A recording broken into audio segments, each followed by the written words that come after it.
and welcome to another episode of Going All In, Get the Edge You Need to Succeed. I'm Dr. Erin McKinley, and today we have another awesome spotlight session with Deborah Salvatore from the Long Island University Post-Dietetic Internship, MS RDN Professional Program based in Brookville, New York.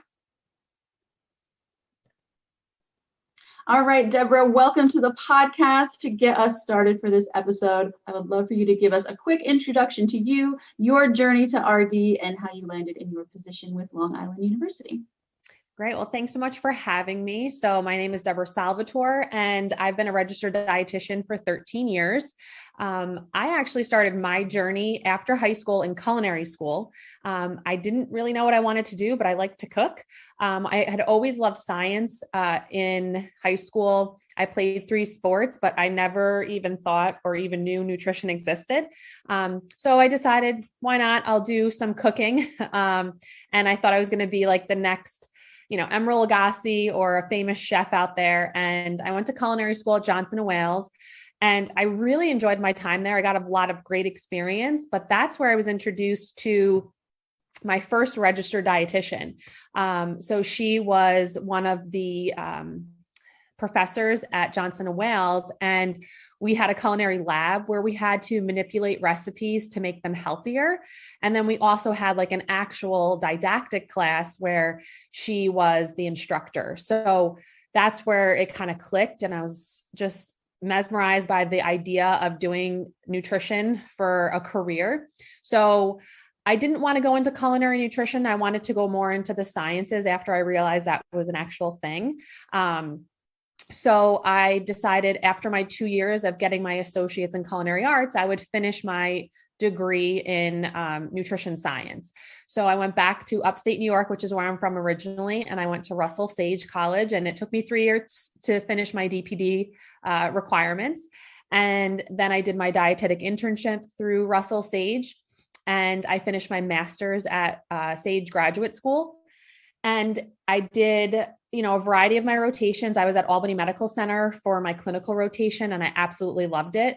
And I had a passion for pediatrics, even in my undergraduate and internship. So I specifically asked to work with the pediatric dietitian and the NICU dietitian.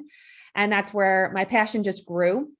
I had such a great experience that I was hired at Albany Medical Center, but it was a new position. So it was something that had to be approved by administration. So I wasn't able to start right away after my internship. So I ended up working at a small community hospital in Kingston for about 6 months.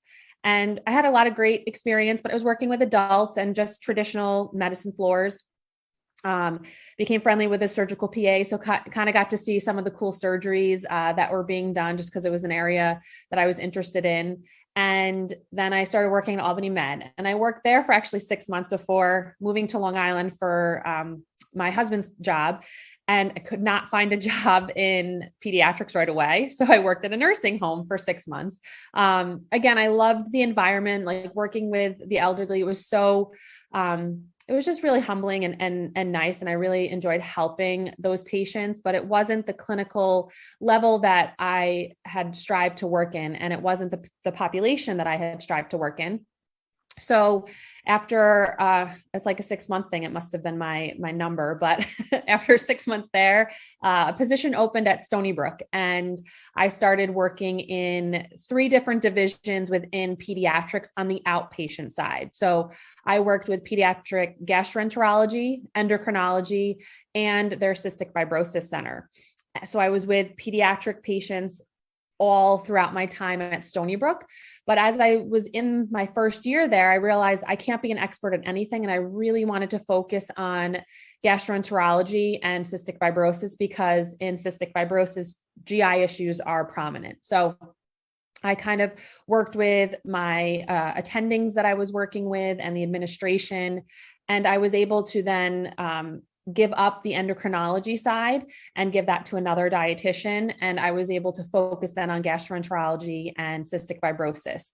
So I would see kiddos with feeding tubes, failure to thrive, constipation, celiac disease, food allergies, weight management was also an area. We had a lot of patients who had elevated liver enzymes because of their obesity, and then working in the field of cystic fibrosis as well. So 85 to 90% of patients with cystic fibrosis have pancreatic insufficiency. So I would be the one to make sure that they would be thriving from a nutrition standpoint, because the motto is better nutrition, better lungs. And I was able to continue there. I was there for 5 years. And then with having 2 kids during that time, it just became a lot for me. So I decided to leave my full-time position there. And then I kind of started pulling different things together to make a full-time job, if that makes sense, but it was much more flexible. So I worked at pediatric offices across Long Island through Allied Physicians Group, as well as started to adjunct. And I was adjuncting at Suffolk Community College and Long Island University post-campus. So during that time, I was able to get into academia and also continue my clinical skills in pediatric offices. Again, seeing the same types of patients. I also ended up covering 2 maternity leaves at Stony Brook Cystic Fibrosis Center during that time. And their center was growing, which meant that the kids were staying healthy enough and becoming adults with cystic fibrosis. So the center ended up having to have a pediatric dietitian and an adult dietitian. So they asked me if I would like to be the adult dietitian, and which would require just one clinic a week. And I said, absolutely, because it's a great community to work with. It's just an amazing population and a very rewarding position that I've always loved. So that's kind of how I am now in my position. So Long Island University was looking for a new program director for their dietetic internship. And because I was an adjunct there, the faculty had let me know, and I applied and got the job. And with my job, I said, I still want to maintain my clinical skills. It was something that was very important to me. And that was something that many of the professors do. So I was able to still stay at Stony Brook. So I still work there every Thursday afternoon. We have clinic and I see my patients, and makes me feel a little bit old, but many of my adult patients were my pediatric patients. So I'm seeing them now. So it's just like a full circle. It's really working out well. And over the past 7 years, while doing all of this, I've been working on my doctorate in clinical nutrition. So I will be graduating from Rutgers University this May, which I'm very excited about, with my doctoral degree. I'm doing my defense next week for my final research. And then I have a case study presentation to end my 7-year, I don't want to say struggle, but it's been hard. I had a kid and, changed jobs and working full time and managing a family. So it's been a lot, but very rewarding. So I'm very excited to be here today. In the last 6 months, I've also taken on the role as chairperson of our department. And I've been the director of the dietetic internship. This is my 2nd year, as well as now launching this new program that we have here at LIU, which I'm excited to tell you about today. But before I kind of dive into the specifics of that, I wanted to introduce 2 of my current dietetic interns that I have. So one is a health and wellness intern, and one is a medical nutrition therapy intern, because right now with our internship, we have 2 different concentrations that you can choose from. So you'll be able to kind of ask them questions, some of their experiences they can share a little bit later on in the presentation, but I just wanted to let them introduce themselves and say hi, and then we can get started with this new program. Hi, everyone. I'm Jillian. I'm the health and wellness intern. I did my DPD at NYU, and truthfully always knew I wanted to go to LIU for my dietetic internship. So I'm more than happy and so happy to be here, and you can ask me any questions that you may have. Hi, everyone. I'm Brittany. I am the MNT dietetic intern, and I did my DPD at LIU. I actually have a previous background in communications. That's my first degree. And I am so happy that I decided to go to LIU for my DPD and that I ended up in nutrition. And if you have any questions, I am happy to answer them. Thanks, guys. I'll have them share some of the amazing experiences they've had this year in their dietetic internship, even with the craziness of COVID. So we've been able to deal with that really well. So just to kind of give a little bit of background about why we're changing things here at LIU, it's because of the changes in requirements that start in January of 2024. So during that, with that deadline, you have to have your master's degree to sit for the RD exam.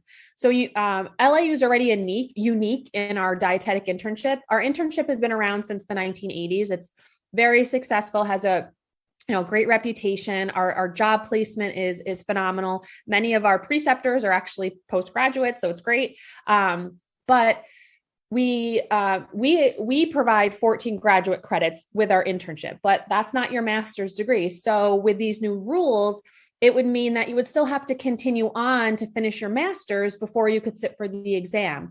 And we want to be as efficient as possible with producing, strong entry-level practitioners. And we realize we can't have them do a full year of an internship, get these 14 credits, and then still have to go on for another full year or even 2 years. So we wanted to try to see what we could do. So we applied through our accrediting agency and said we'd like to be a demonstration program for a future graduate model. And we were considered reorganization because we already had something that was in place that was accredited. And now we're just kind of making some changes to fit these new regulations. So previously, everyone would do like Brittany did. So she had an undergrad in communications and then said, you know what, I want to do nutrition, but had to get a second undergraduate degree because of that. So it took more time. Now we can accept students who have had an undergraduate, let's say in communications, and then have done prerequisites instead of an entirely new undergraduate program. So we have some flexibility, but in the past it was, you did a DPD program, you did a dietetic internship, and then you were able to sit for the exam. This new model, the future graduate model, allows you to have a bachelor's in something and then meet prerequisites of whatever program that you're interested in. So I'll go over what our prerequisites are. My suggestion is for people to get a bachelor's in nutrition and dietetics regardless. And that's why we're doing a lot of education now in high schools and middle schools across Long Island to tell people that dietitians exist. This is a career, because you know what a nurse is, you know what a doctor is, you know what a physical therapist is, but you don't know what a dietitian is. And then you have this term nutritionist and dietitian, and people just get confused. So we're trying to educate the public to say, hey, this is an option. I would have gone right into it if I had known about it. Maybe Brittany would have done the same. So there's a lot of lack of education in regards to that. So now you can have a bachelor's degree. If you have a bachelor's in science, you're going to be closer to meeting all of the prereqs that are going to be required for a graduate program. So if you meet all of those prerequisites, you would be eligible for what we're calling it's our Master of Science and Registered Dietitian Professional Program. So at the end of that program, you have your master's, and you get that lovely piece of paper, that verification statement saying you can sit for the RD exam. So that's why we decided to make this type of a change. Every place is addressing these changes differently. Some are moving into a model that we've been doing for the last 25 years, with having a dietetic internship with some graduate credits, but then it would still require about another year of school. So we said, let's not hold up our students who are eager to get out there and start working. There's going to be about an 8 to 9% increase in jobs for dietitians. And that's from the labor statistics. We are essential workers. Our importance really stuck out with the pandemic. I had four or five calls from Northwell, which is a big hospital, association on Long Island, to come work during the pandemic because they needed dietitians. So we are essential workers. We're really important in the healthcare field, and we really need to, continue to produce these lovely future dietitians. So this is just our phase out plan of how we're going to kind of manipulate the population that we have here at Post. So this coming year, so we're in the DICUS process right now for our 2021-2022 match. And I will be taking 20 interns like we always have.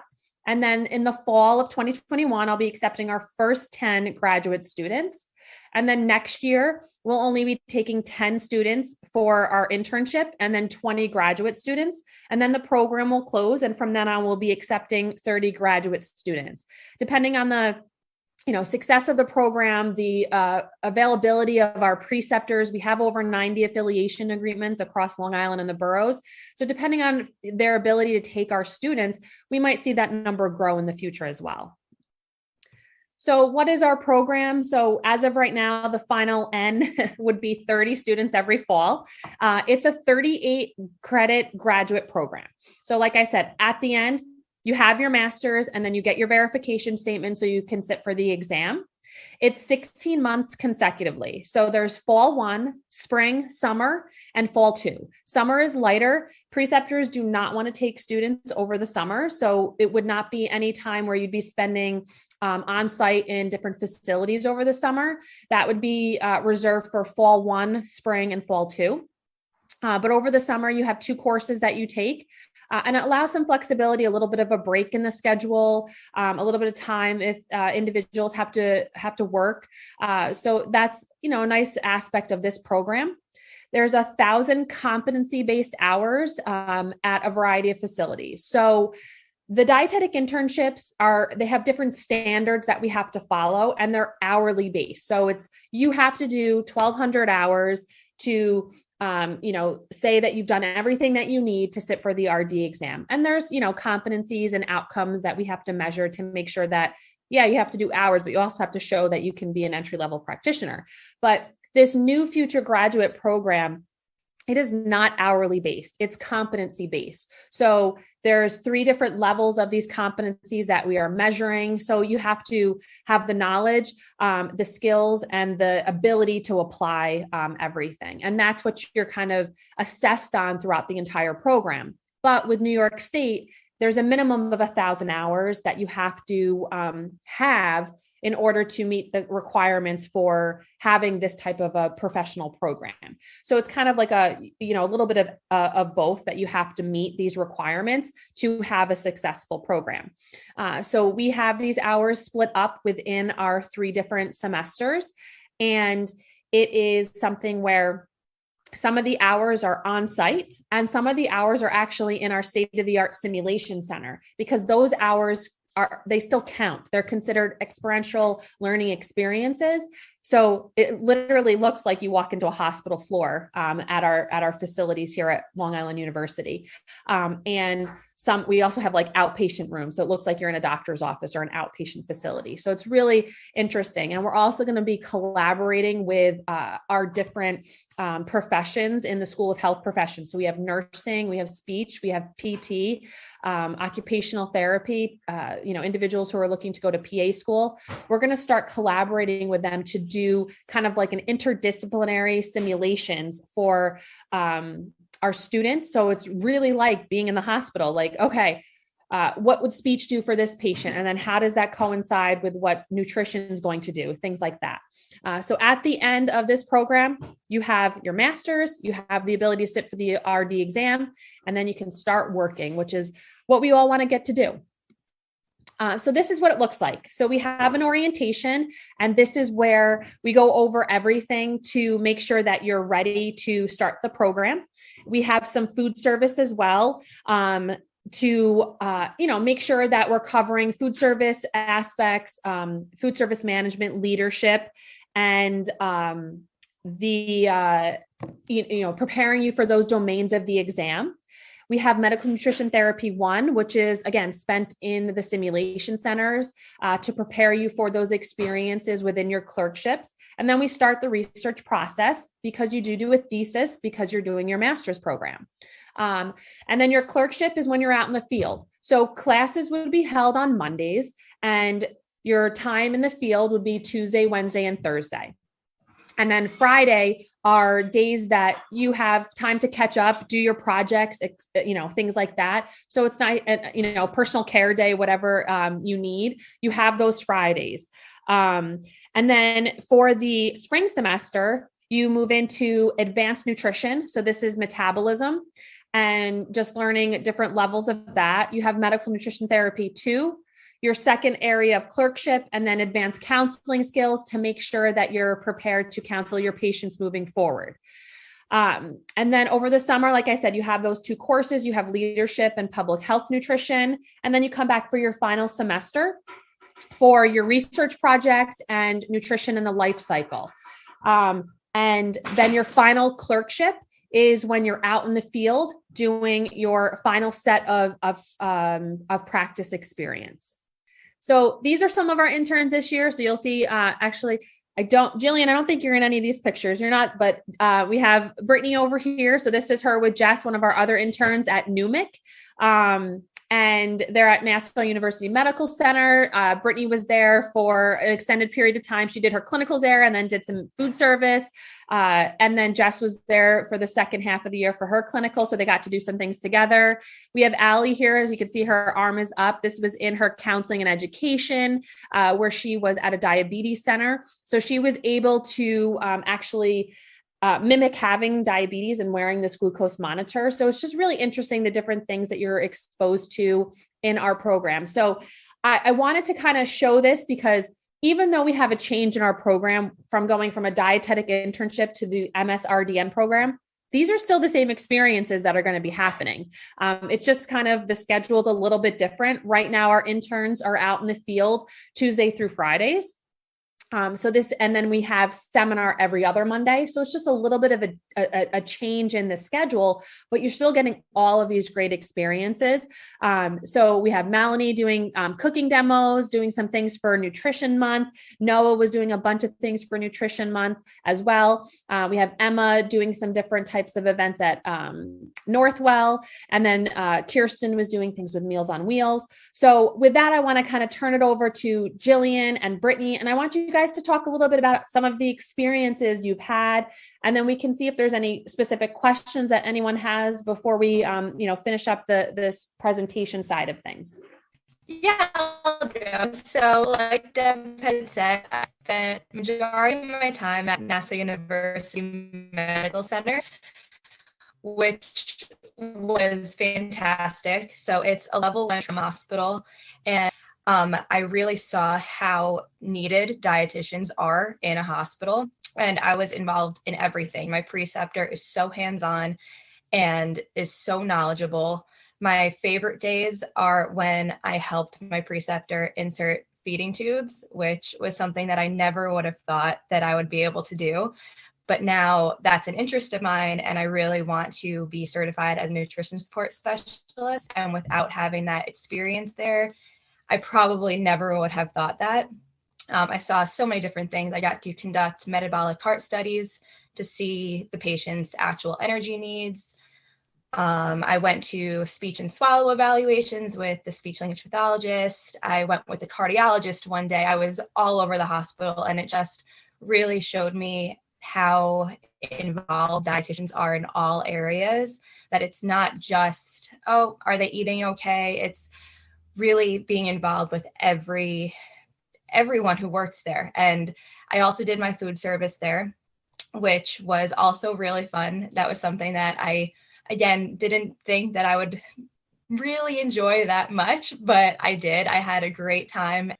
So maybe Brittany, just share something like you've had great experiences, out in the field. And what about like your experience just within this internship, maybe compared to if you've talked to other interns at other places, or just in general, like what have you enjoyed about LIU's internship? So what I love about LIU's internship is just it feels like a family. Everyone is friends with each other, and we reach out to each other on a WhatsApp group, and we text each other and show each other what we're doing in our rotations. And everyone is just involved in what everyone else is doing. And Deb, our director, is fantastic. She really listens to all of our concerns, and anything that we're interested in, she tries to place us in those areas to the best of her ability. It has been difficult because of COVID this year, but she really made the best of the situation and really made it work for all of us. And I cannot say enough good things about LIU. It really has been great. So I'm currently in the health and wellness concentration, but I also did, of course, my clinicals That's what I actually started with. And full disclosure, before going into, I always knew that clinicals were going to be in my future, but it was not something that I was super excited about. I'm not a hospital person, but with that said, I jumped right into it at St. Francis in Manhasset. And it really kind of threw me for a loop because I enjoyed it. I think that, you have to go into your internship with definitely an open mind. I think that especially for all of us, I feel like RDs and RD to Bs were this like super tight-knit community. And whether you are talking to someone across the country, like we're all in the same boat and going through the same experiences. So you hear about all different types of interns and what they went through as you're applying through DICUS. And that kind of gets in your head a little bit because some experiences are not great, some are great. So I didn't really know what to expect, but I can say that truthfully, I think all of us have had like great overall clinical experiences at their hospital. But just going in with an open mind, like you don't know what you're going to like until you're in it. And of course, with that, just while you're in your rotation, like for me, I just kind of, you have to go with the flow, like you're thrown into it. I did the same things as Brittany as well, like a speech and swallow. You're exposed to all these really cool things on a daily basis. And you're like, wow, that's what that looks like, because we learn things in class and it's hard to conceptualize it, what it's like in the real world. And that is the benefit of your internship. Like I saw a bariatric surgery, which I was in scrubs and in the OR and I really wasn't expecting it. And I was like, oh, I'm really here right now, so it's just like putting all of that stuff that we've learned into practice, which is super rewarding. And what I love about LIU specifically, and Brittany had mentioned this, all of us, when I was applying to internships, one of the questions that I always had asked, whoever was interviewing me, was how much interaction we had with the other interns. And oftentimes you're not interacting with other interns at all, but we have managed to keep in touch with one another. I mean, I would say on a daily basis, keeping each other in the know on what to expect, what we're going through, supporting each other on assignments, and just like with different suggestions. So we really are like, I think that really is what makes us unique as far as just being an LIU intern. Thanks, Jillian. Do you want to talk about some of the cool things you're doing on campus and on Instagram and everything? Yes. So as a health and wellness intern, so I did my clinicals in the fall, and now during the spring, I've been on campus with 2 other interns. So typically we would maybe be doing more in-person tabling events and all of that, but we have chosen, of course, to pivot a little bit with our COVID restrictions, and we've honed in and focused on expanding our social media outreach. Since Deb has come on, we've all known that it's a major mission of her to make our nutrition presence much stronger on campus, just among the students that are there. Most of them don't even know that we're there. So just starting there has been a big step for us, because we offer free virtual nutrition counseling services. And we work closely with the Center for Healthy Living. So if you're in therapy, it might be good to also see someone in nutrition for support. So kind of like a mini multidisciplinary team where we have going on campus. But as far as social media, I think we've already increased our followers by like 100 since we came on. We've been doing giveaways and just sharing what we're doing on campus. We've also done some workshops for the sports teams. We just did one for the golf team. We're reaching out to cheerleading and dance. Each one of us has about 6 to 7 students that we're seeing on a weekly basis for counseling, which has been great learning experience in and of itself. And just like really making our presence known on campus and setting future interns up for success as well. Yeah, you guys, they've been doing such an amazing job. I'm just so excited. They're really fulfilling my mission, like, each day that they're there. So follow us on social media. I have it at the end of the presentation so you can see all the cool things and all the cool products that they've gotten. They gave me a box of Simple Mills chocolate chip cookies yesterday, and I was like, these are delicious. And they're made with almond flour. So it's just so many cool things that they're exposing our little community of LIU through all of these great things and Nutrition Month and everything. So thank you guys so much for sharing some of your experiences.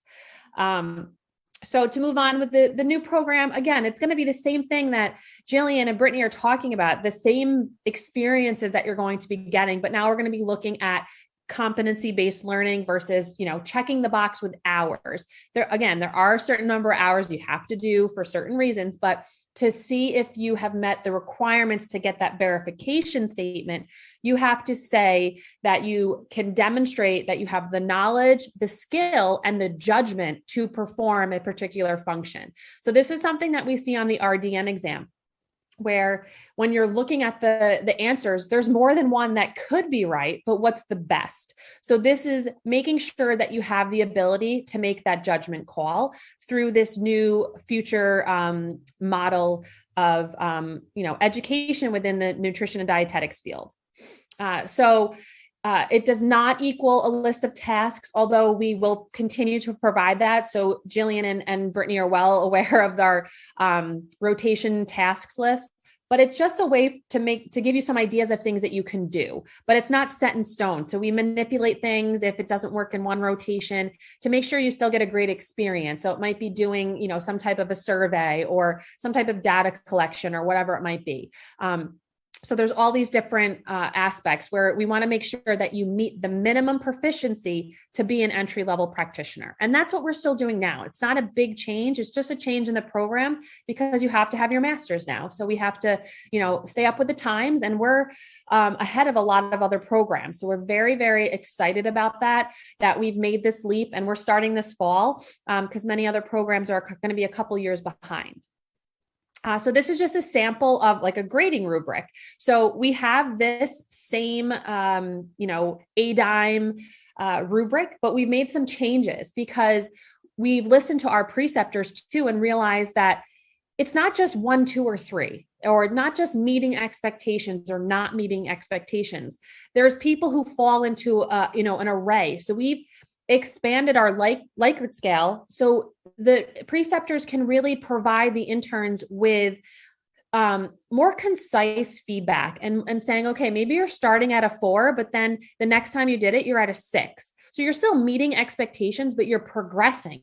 And that's what gives you that confidence to be like, all right, I'm doing this, instead of just being like, all right, well, I did it or I didn't do it. It's saying, and then I really want to strive for that 7. I want to exceed expectations on my next one.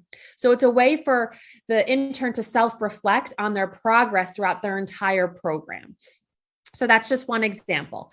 So what do you need to get into the program?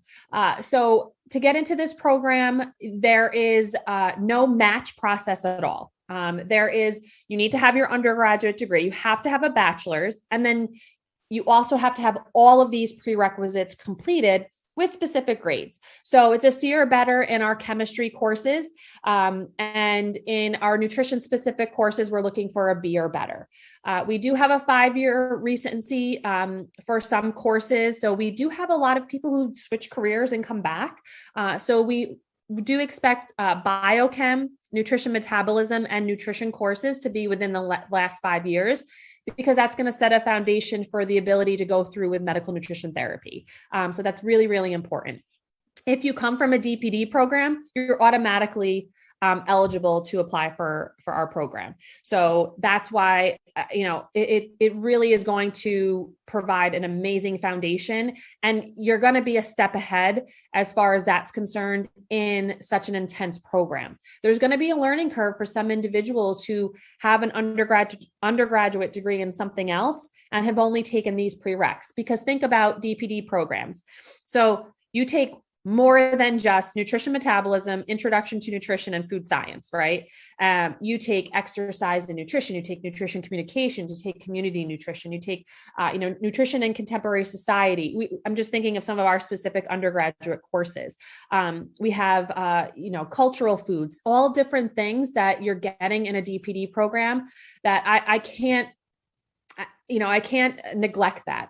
That's why if you have a DPD program that you're coming from, you're automatically going to be eligible for our program, because we know those programs have been making dietitians for years. So we want to continue encouraging that, but also making it a little bit easier for someone who does want to switch careers. Instead of having to get a whole second degree, this is a way for them to get into a program.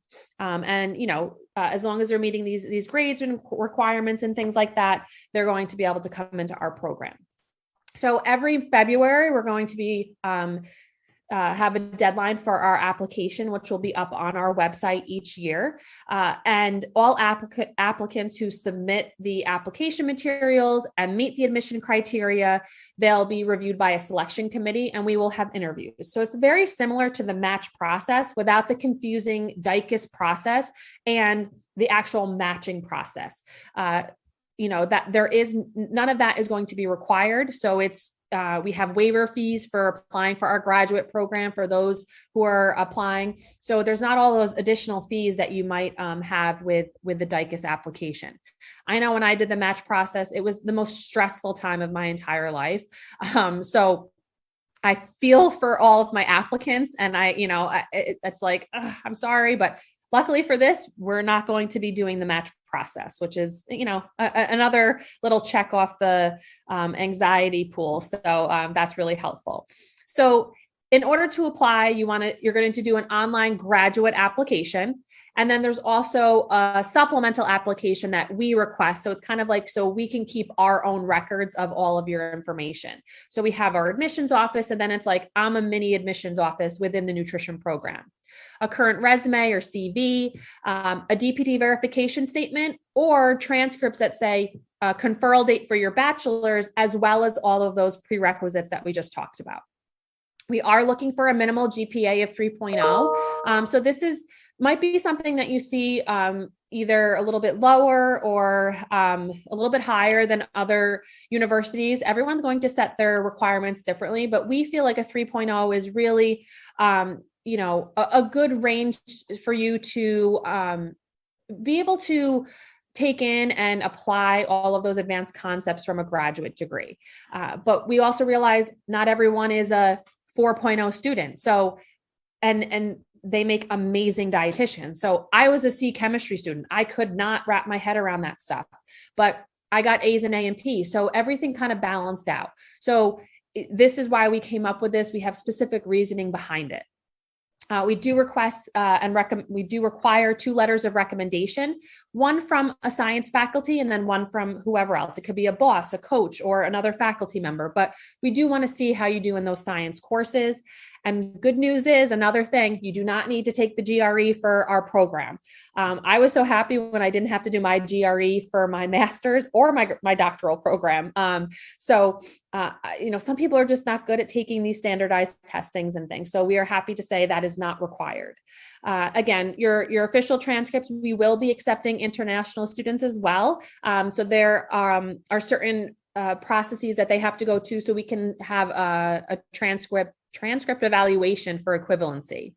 And then a personal statement. So up to 750 words, including short and long-term goals. So these are all things that are essentially part of the process with DICUS, but it's much more personal that you're submitting these.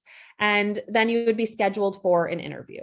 So this is just what the supplemental program looks like, or the application, just so we can kind of check the boxes, make sure that we have everything under wraps in addition to admissions office. And then this is kind of like the scoring rubric that we look at when we're looking at applications. So, what is your degree? What is the GPA? What is your work and volunteer experience? So that's why we're looking at your resume or your CV. Have you had any awards, scholarships, honors? ServSafe certification, whatever it might be? Did you participate in sports in your undergraduate degree, or a sorority, or any other extracurricular activities that have developed, you as a person, leadership skills, communication skills, things like that?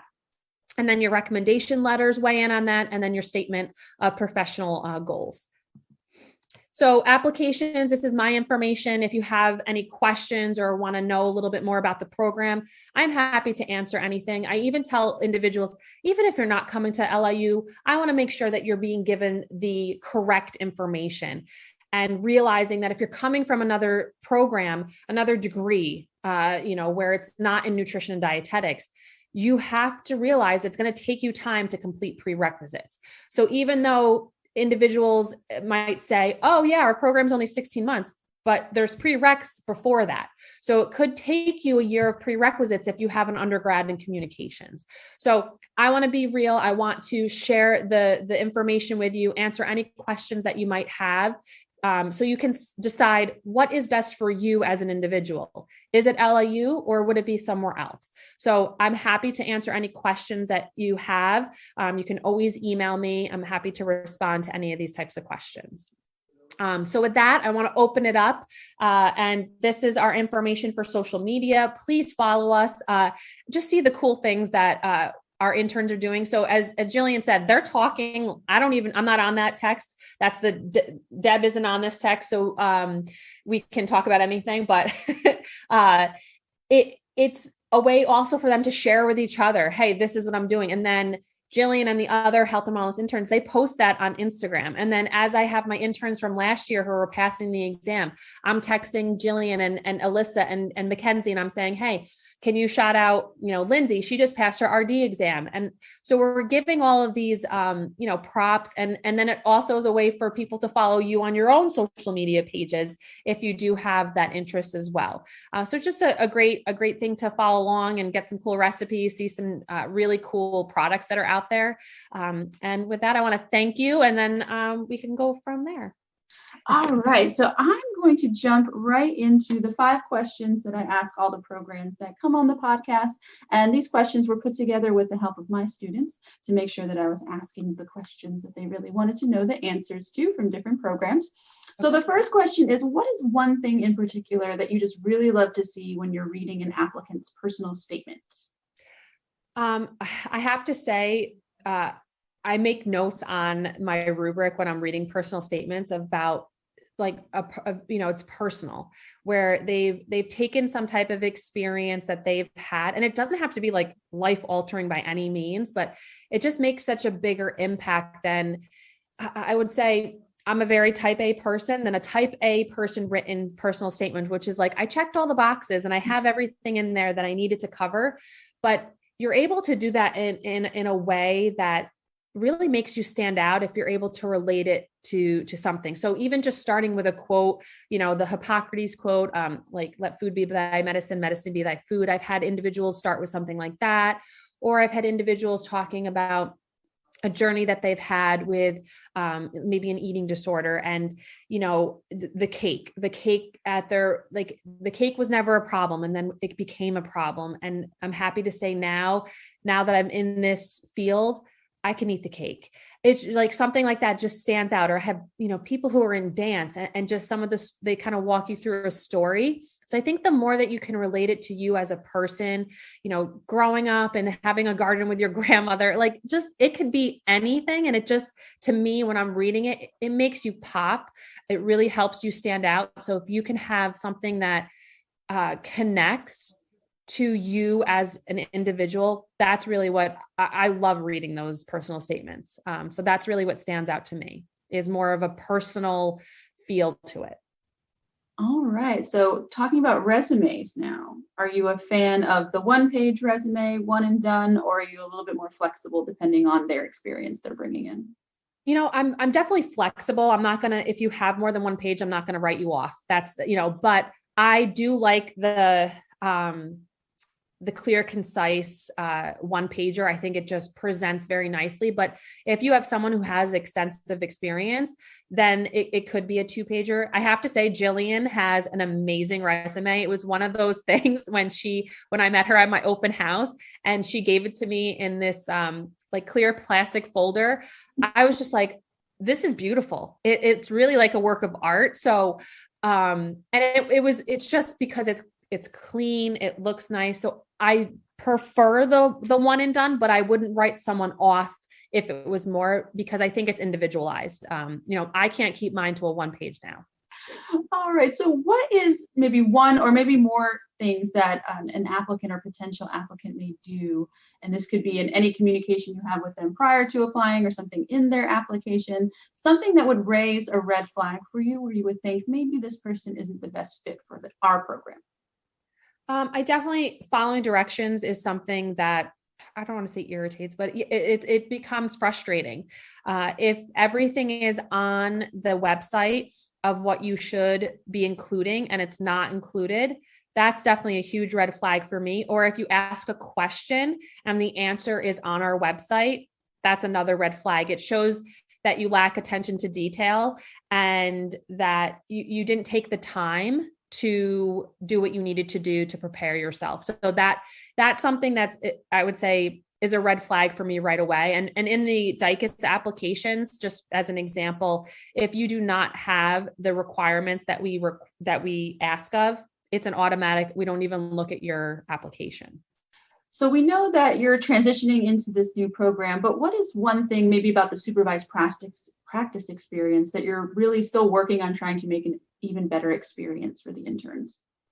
I think it's just constant communication. So with my interns last year and even now, like I talk to them like, okay, what do you think about this rotation? Did you like this? Or what are some other things that you want? So I'm always open to gathering, what do they want? This is for them. I want to please them. I want them to be happy with the program and I want them to be happy with the experience. So one of my interns was at a Northwell hospital that was changed because of COVID this year. So they're more of elective surgeries. So literally was seeing orthopedics and bariatric surgery. And she was like, Deb, listen, I really want more clinical. So I harassed my other preceptors and I got her 6 weeks somewhere else. I was able to secure somewhere else for her to go so she could have, half of her time be at an elevated level. So I think just open communication. And I'm always looking to expand. My undergraduate director has a lot of connections as well. And she's like, oh, I talked to this person and they might be interested in taking interns. So I'll reach out to them. So I just have a new place they have different locations in Manhattan and Queens where it's working with pediatric patients that it's more of like a youth home, but it's an experience that some individuals would love to be at. So just having a lot of variety and always adding new preceptors, that's what I'm looking to do. So when I have an intern who has a specific interest, I can fulfill that interest for them.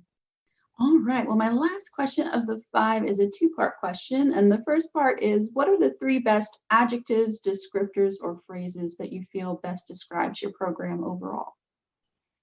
I would say enthusiastic is one, or just like, and maybe like / passionate as far as that's concerned, with just making, I really try to promote interns making a name for themselves in any position that they go into.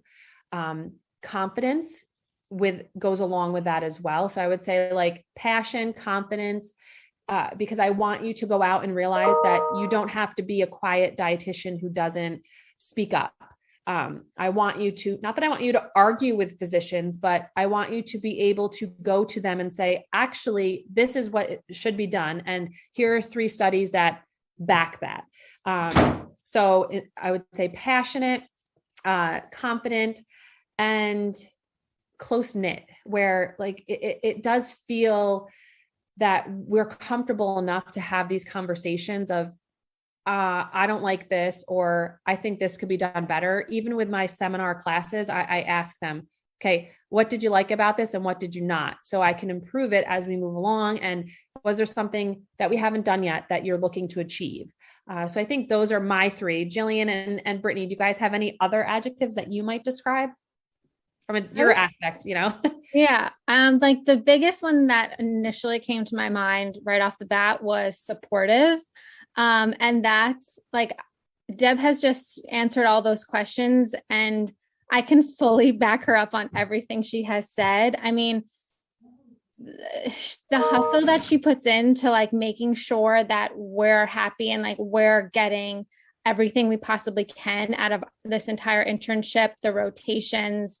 I mean, she really puts us first as far as like just making sure we're getting what we need. And it's so clear. And I think that is truly just invaluable. Like her support is realized every single day. And I think that each one of us feels that. And then, so it's like a top down level of support. And then like, yes, the close knit family, like we really do support one another as interns.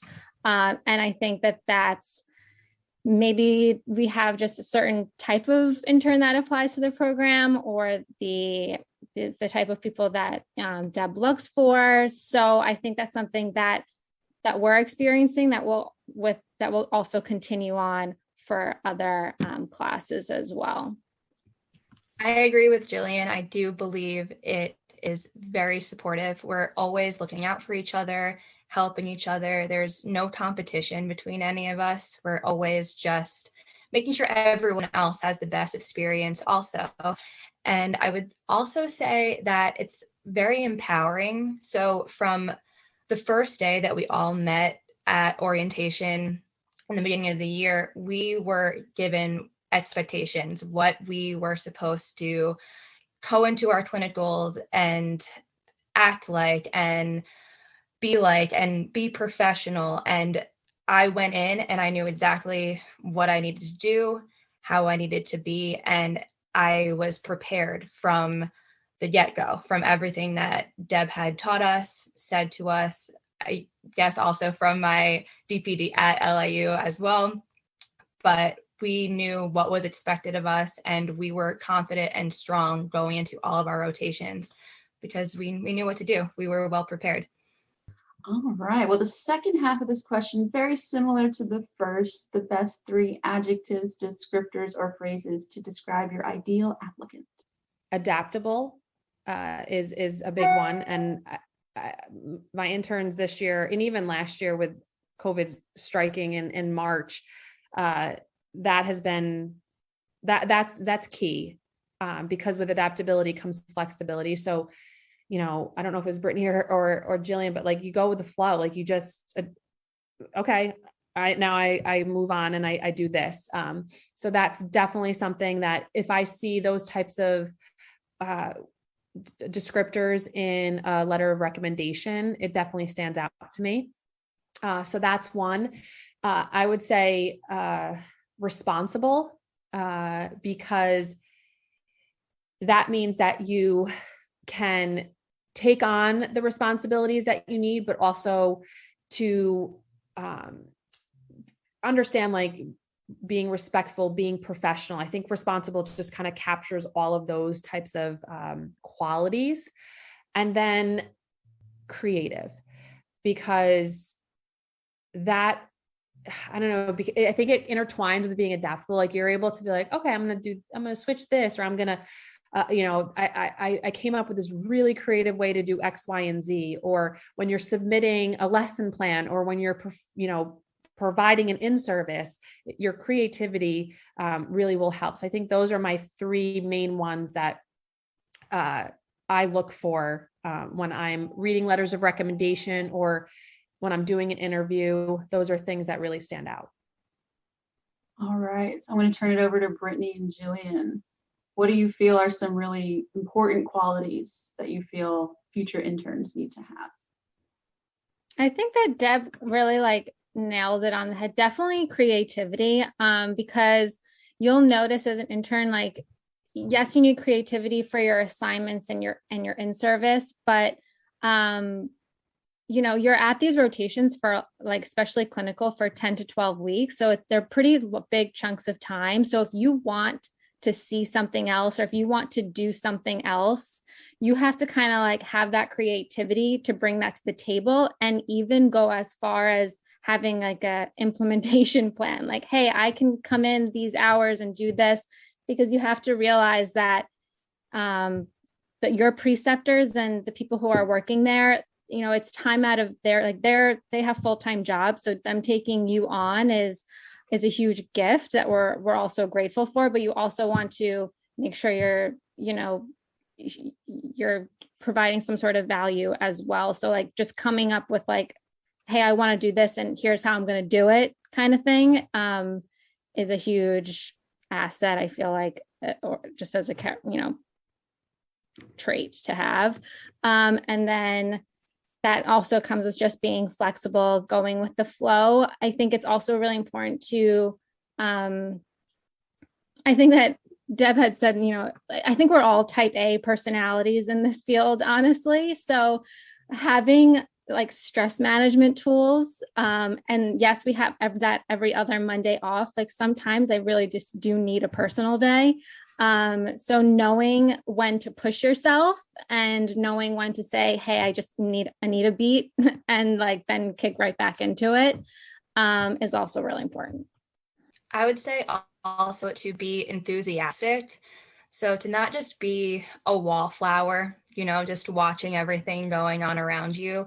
Get into everything, put your hands on anything that you can while you're getting those experiences, because that's how you learn. And your preceptors and your director are going to love seeing you just want to get more out of it, and to ask questions and to ask to see different things, to not just sit and be quiet. And that doesn't mean you have to have an outgoing personality, but ask for what you want. And you might be surprised by the different things that you get to see. And you meet so many different people just by putting yourself out there. And I think that's so important, to just be enthusiastic and have fun with it. It doesn't have to be so stressful while you're in your rotations and in the program. It doesn't have to be so strict. There's some flexibility. So you just have to have fun and enjoy your time. It goes by really fast, so you want to enjoy it. All right. Well, I just have one last question for Deborah. How are you integrating RD exam review into your program? So this is something that has been like a mission this year now for me, to make sure that it is a stronger presence in our seminar courses. So we started in January, utilizing Eat Right Prep. So we would go through questions together, so they get acclimated to what questions look like, how they're worded, how are we doing with taking these sample questions or exams, and then providing them with those resources. So, okay, if we notice we were getting, I would say most interns across the board, because of when you're a dietitian, I think you're more interested in clinical. So those domains, you're like, yeah, I got this kind of a thing, or you just know those answers. But some of like the food service management or food service leadership role questions, HR question type things, full-time, the FTEs, full-time employees, those types of things can get a little bit confusing. So having a good resource. So we were noticing like one specific textbook was popping up over and over and over for those types of questions. So I said, okay, if you're struggling with this area, this is probably another great resource for you. So that's one way that we've done the incorporation. We just had a food service guest lecturer come in, and she did a lot of different types of prep questions related to food service with Quizlets and things like that. And we also have a new partnership with All Access Dietetic. So each of my interns has now received the RD prep exam book from them. And we're going to, they have that resource now.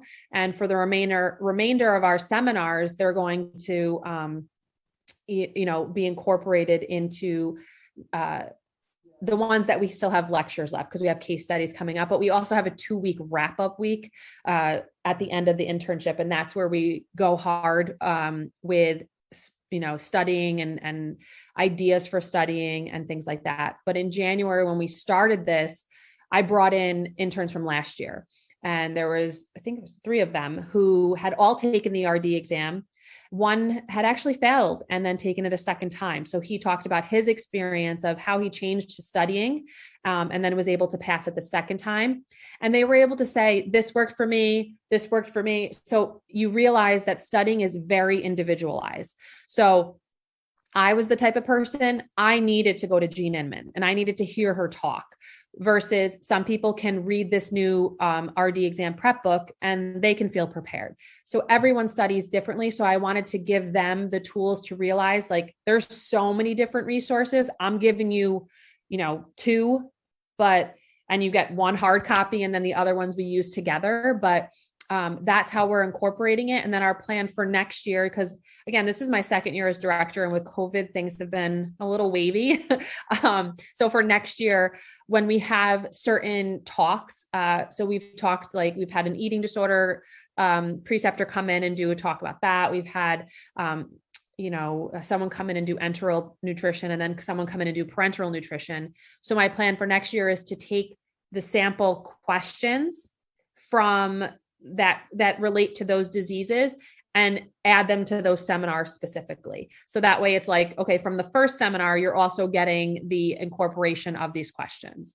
So that's how we've really pushed it this year. And then for next year, we have another plan in place to kind of go to the next step. All right, perfect. Well, that was all the questions that I had. So to close out this episode, I would love for all 3 of you just to give our viewers a quick take-home message for potential applicants, maybe for this year or any year in the future.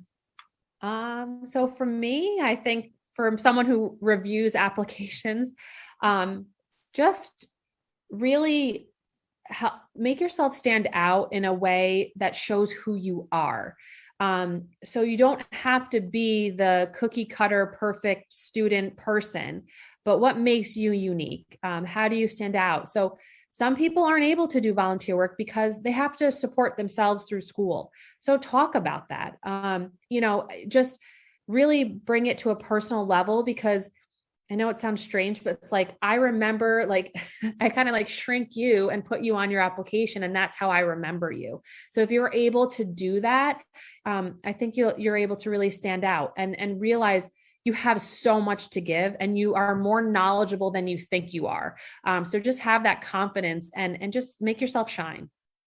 Yeah, I 100% agree with all of that. Like, just highlight the thing. Like, one thing definitely for sure, I think that we often forget how much we know. So just like constantly remind yourself of that. Also, even though you may be at the stage, if you're like doing DICAs or in your DPD, or you're even thinking about internships and just exploring to see what the offerings are, start making yourself part of the community right off of the bat.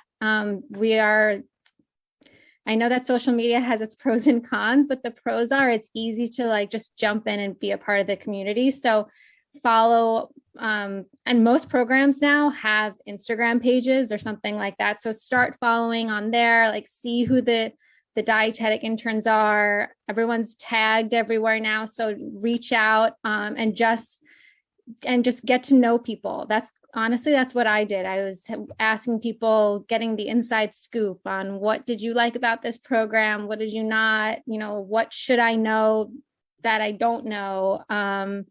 And stuff like that. So just like making yourself part of that community early on, and then just continuing from there. Yeah. Can I just add to that with Jillian? So I knew Brittany from undergrad, but I didn't know Jillian. And I remember her coming to the Greater New York Dietetic Fair. I remember Jillian from that because she came up to me, introduced herself, asked specific questions. That's when she handed me her resume. So even before she had applied, she was on my radar of, I like this person. I think she's a great fit because she's outgoing. She knows what she wants and she's enthusiastic about it. So that, I think, like she said, getting involved in the community beforehand, you don't want to be like, I don't mean you like emailing your prospective director every day, but just that one instance really stood out to me. So and I saw her name and I was like, okay, I remember this from a personal connection, like be an interaction. And I think that can also set the stage as well. Sorry, Brittany, you go now. That's okay. Definitely. I agree with both of you. Reach out, listen to other people's experiences. Before I had applied to LAU, I had reached out to different people to see where did they do their internship? Where did they do their undergrad? I wanted to know that I was going to be in the best place possible and to put myself in the best position for the future. So I wanted to know what their experiences were like. And that definitely helped me make my decision. And also, again, like Deb had said, just be yourself. Don't try to be a version of you that you think that the director wants you to be like, because everyone's going to be like that if that's the case. And you want to just be yourself. What makes you stand out? And that's what makes the internship so much fun. And the community of the interns, we're all so different, but similar at the same time. We all have the love for nutrition, but we all have our own personalities. And that's just what makes it work. So definitely just be yourself, have fun, and talk to other people. All right. Thank you, all of you, for being with me on this episode today. And for those at home who would like some more information on the new program at LIU and to get in touch with Deborah, I've included the program website link in the description below this video. And as always, don't forget to like this video and subscribe so you never miss another episode with another awesome dietetic internship. And we'll see you next time. That's it. Yay! Great job, guys. Loved it.